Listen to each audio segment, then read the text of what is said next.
3-3 basket பாலை மையமாக கொண்ட ஒரு மினி விளையாட்டாகும்.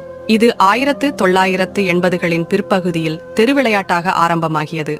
பாரம்பரிய பாஸ்கெட் பாலை விட வேகமாக, சுவாரஸ்யமாக விளையாடக்கூடியதாக இது மாற்றப்பட்டுள்ளது.